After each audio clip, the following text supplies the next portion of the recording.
Good morning, dear students. Okay, let me start sharing the screen.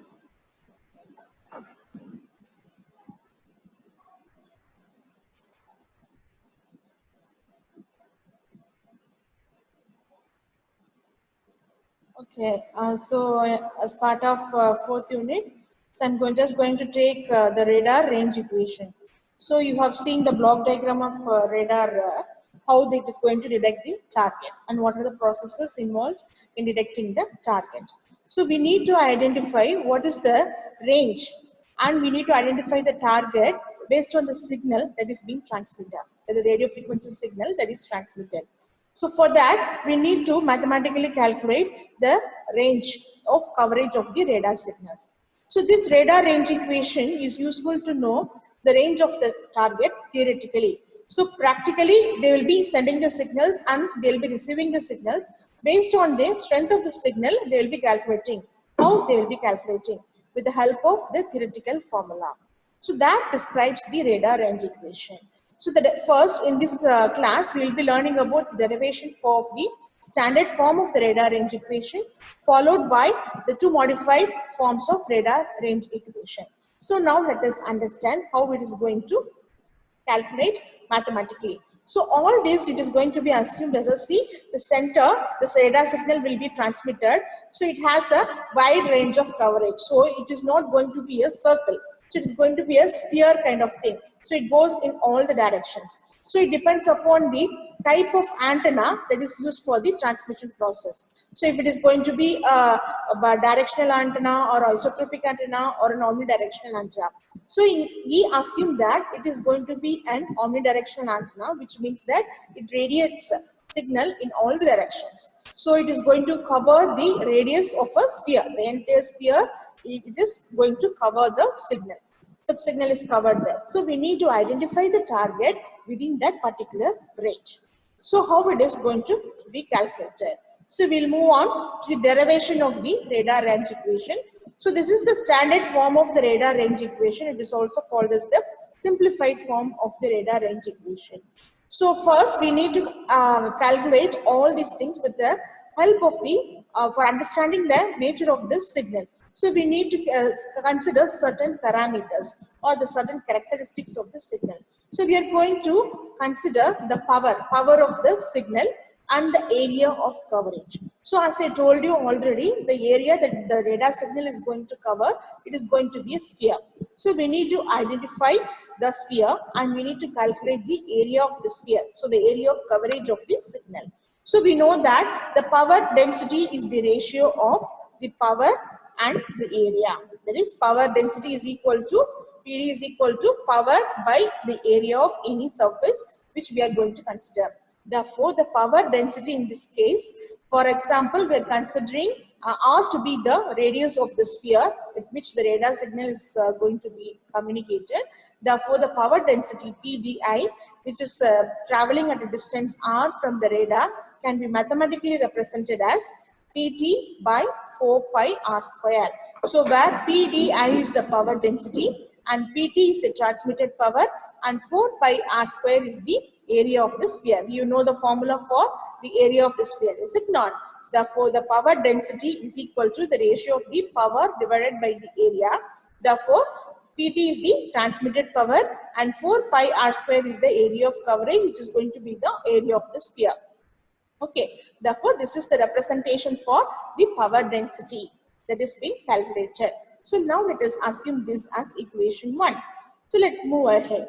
So next one is the above power density is valid for an isotropic antenna. Isotropic antenna means it covers all the directions. Suppose we are using a directional antenna. So it goes in this direction and it rotates. So if it is going to be directional antenna, the power density will be represented as, that is PDI means power density of the isotropic antenna, where PDD is the power density of the directional antenna. So we are replacing PDI with PDD. That is equal to transmitted power into the gain of the antenna we need to consider.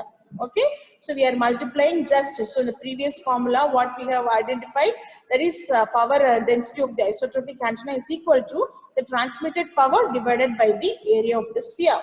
and we are considering the case to be an directional antenna. Therefore, it is going to be, instead of isotropic antenna, the power is going to be PDD is equal to the transmitted power by the area of the sphere into the gain of the directional antenna. So now let us assume this to be equation number 2. Okay. Now the target radiates power in different directions and from the received input power. So it radiates the signal in all the directions, and after hitting the target, the power will be reflected back towards the radar. So how it reflects, it depends upon the cross section of the object also. So the moment the radar signal is hitting the target, it reflects back to the radar starting point itself. But the amount of power that is radiated depends on the cross section of the cross section of the object also. Therefore, what happens? So we are transmitting the radar signal, that is going to be the transmitting power, and the power density of the directional antenna is PDD.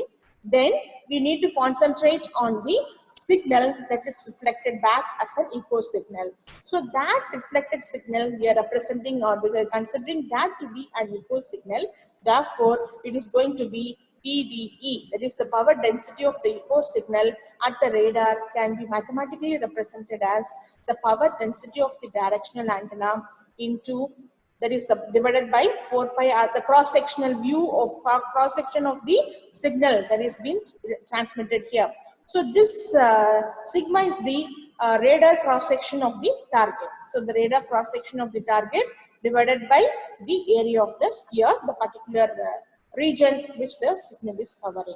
Okay, therefore I repeat, the power density of the echo signal, the received signal, it is going to be power density of the directional antenna into the cross section of the signal that is reflected back. So this sigma is going to be the radar cross section of the target divided by the area it is covering, that is going to be 4 pi r square.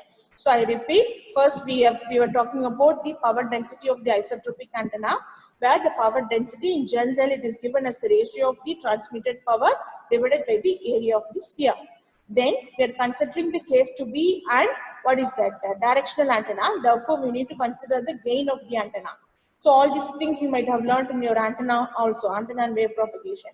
Therefore, the power density of the directional antenna is equal to the transmitted power divided by the area into the gain. So this is equation number 2. So from this, we are forming the equation number 3 by considering the power density of the received echo signal at the radar point. So the power density of the echo signal is equal to the power density of the directional antenna into the cross section area of the target. So this sigma is going to be the radar cross section divided by 4 pi r square. Next, so now we are going to substitute equation number, that is 2 in equation number 3. So what was equation number 3? Equation number 3 is PDD into sigma by 4 pi r square. So we have already derived, that is the power density of the directional antenna in equation number 2. So now let us substitute the value of the power density of the directional antenna in equation number 3. So what happens? That forms the equation number 4, which is going to be, that is the power density of the echo signal is equal to PT into gain by the 4 pi r square, the area, into the sigma as such we have taken, that is sigma by 4 pi r square. So this term, that is the PDD, is replaced by its expression, that is the transmitter power divided by the area of the sphere into the gain into sigma by 4 pi r square. And also here we know that the amount of the received power PR, it also depends upon the effective aperture of the receiving antenna. Aperture, you know, the cross-sectional area of the antenna which it receives the signals. So the effective aperture of the receiving antenna also, what is that? The power, amount of power that is received in the radar signal depends. Okay, which means that the amount of the power received by the radar signal, it is the echo signal that is received, depends upon the effective aperture of the receiving antenna. Therefore, we can represent, what is that? the power of the receiving antenna is equal to power density of the echo signal into the effective aperture of the receiving antenna. So this PDE is nothing but we have obtained from the equation number 4, which is going to be the power density of the echo signal, and the effective aperture of the receiving antenna is going to be represented as AE, and this is the received power. So that forms the equation number 5. So from this, we are going to substitute the value of this PDE from the equation number 4. That is, we are substituting the value of equation number 4 in equation number 5. Therefore, the receiving power is equal to the transmitting power divided by 4 pi r square into gain into what is that? Sigma by again one more 4 pi r square into the effective aperture. So do you understand this point? So we are just substituting the value of PDE from equation number 4 here. So when we substitute, the entire term will come here. Therefore, we'll have 4 pi r the whole square into r to the power of 4 into the effective aperture here. Therefore, the received power is equal to the transmitted power into gain into the radar cross section of the radar signal and the effective aperture divided by 4 pi the whole square into the r power 4. So the intention here for us is to identify the range of the target. So the range of the target means we have to calculate in terms of the radius of the sphere. So at which point or at which distance the target is from the transmitting radar signal. So that is what we need to identify. Therefore, we are going to consider the radius of the sphere here. Therefore, we are bringing the term R4 to the left hand side and remaining the transmitted power and the received power to the right hand side. So already transmitting power is on the right hand side and this is the received power. Therefore, the radius, the range of the target at the distance at which the target is there, R is equal to the fourth power of what is the 1 by 4th power of the transmitted power into the gain into the cross-sectional area of that radar signal into the effective aperture divided by 4 pi the whole square into the received power. Do you understand?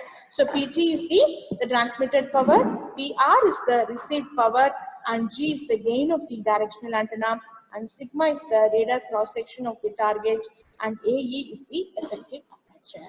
So this is how the distance of the target is calculated by sending the radar signal. Okay, I repeat.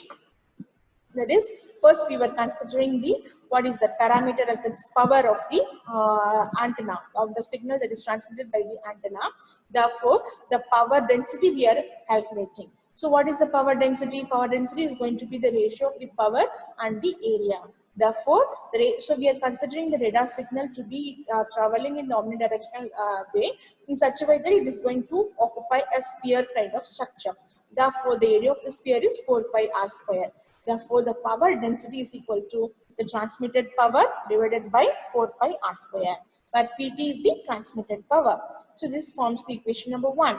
Then we are going to, so that the equation is for the isotropic antenna, which will be radiating in all the directions. Suppose we wanted to consider that as a directional antenna, what happens? We need to consider the gain of the antenna. Therefore, the power density of the directional antenna is represented as PDD is equal to the transmitted power divided by the area 4 pi r square into the gain of the directional antenna.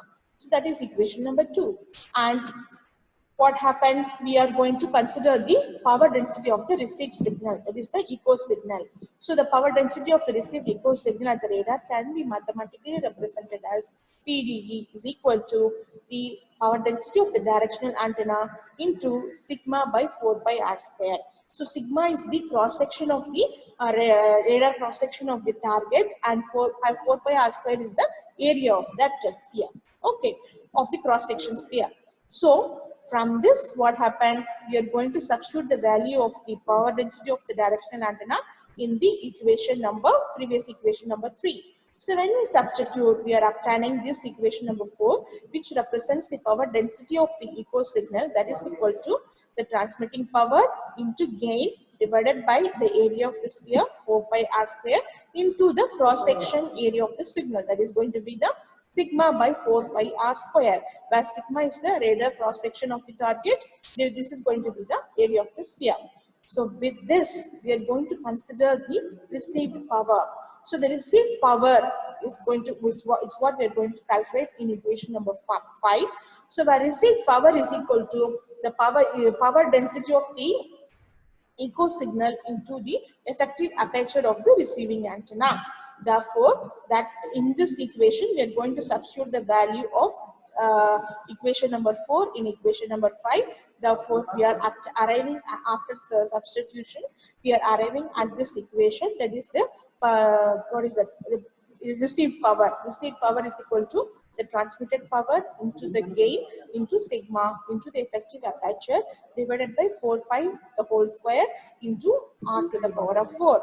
So the intention of finding the deriving the radar range equation is to find the distance at which the target is there from the radar.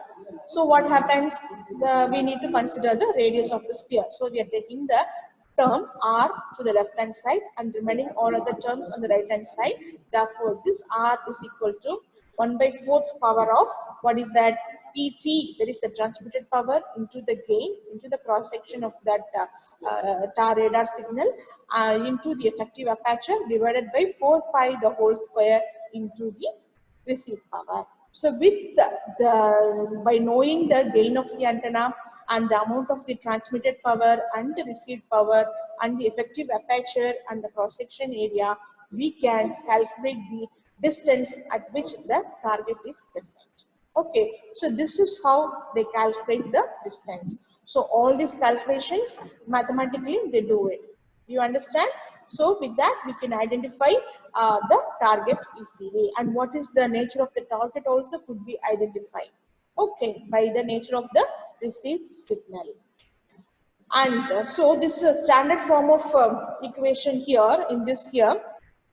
So this is the basic equation for finding the distance of the target. Okay. So in the standard form, you see, we need to have what is that? The range to be maximum. The distance should be maximum, and the received power should be minimum. So when the distance is maximum, obviously the received signal power will be less. So we need to substitute the value of r is equal to r max and the received power is equal to s minimum, the distance to be minimum. So that is going to form the standard form of the radar equation. So what happens, that the main intention is, that is, if the echo signal is having power less than the power of the minimum detectable signal, then the radar cannot detect the target since it is beyond the maximum limit of the radar stage. Therefore, we need to have the received power to be minimum and the range r to be maximum. Therefore, when we are substituting the value of r is equal to r max and the received power pr is equal to s minimum. So this is going to form the, what is that, standard form of the radar equation. Therefore, the range of the target in case of finding the distance of the target using the radar range equation is equal to r max is equal to the transmitted power into gain into sigma into the effective aperture divided by 4 pi the whole square into the S minimum. S minimum is the minimum received power to the power of 1 by 4. Okay, so this is equation number 4. So this equation, sorry, equation number 7. So this equation number 7 represents the standard form of the radar equation. So by using the above equation, we can find the maximum range of the target. So at maximum distance, whenever the target is there, that is also we are able to identify. So beyond which it is beyond the target radar signal will not reach. It is beyond our limit. Okay, so this is how the radar signal, the target is identified. So now let us find the modified forms of the radar range equation. So we need to find know the relationship between the gain of the directional antenna and the effective aperture. So in the previous equation, we have introduced the term the gain of the directional antenna and the effective aperture was related with the received power. Is it not? So now let us find relation between the gain of the directional antenna and the effective aperture. So the gain is represented as, in terms of the effective aperture, as 4 pi into the effective aperture by the lambda square. So this lambda is going to be the wavelength at which the signal is being transmitted. So we have to substitute equation number 8 in equation number 7. So when we substitute the value of the gain in this equation number 7, what happens? It comes to be R max is equal to PT into the transmitted power into sigma AE by 4 pi the whole square into S minimum into this G. Instead of G, we are substituting the value here 4 pi effective aperture by the lambda square, the whole to the power of 1 by 4. So this is the, normally we simplify that and tell that as what is that? Modified form of radar range equation. So this 4 pi and 4 pi will get cancelled and we'll have only 1 4 pi here. Therefore, R max is equal to the transmitted power into sigma into the AE square divided by 4 pi lambda square into S minimum to the power of 1 by 4. So this is equation number 9, which is going to be the modified form of the radar range equation. So this equation number, from this equation 9, what is that? We can find the maximum range of the target also, and also we can represent in terms of the effective aperture also. So in the previous case, two modified equations. The first case, we have replaced, we have identified the value of, we have derived the value of gain with respect to the effective aperture, and then replaced with gain with gain in the standard radar equation range equation. So in this case, second modified form, we are going to substitute the value of effective aperture. Okay, so effective aperture is equal to gain into lambda square by 4 pi. So this is going to be the equation number 10. So when we substitute that in case of the effective aperture, we will be arriving at this equation. Therefore, R max is equal to the transmitted power into gain square into lambda square into sigma by 4 pi the whole square into S minimum to the power of 1 by 4.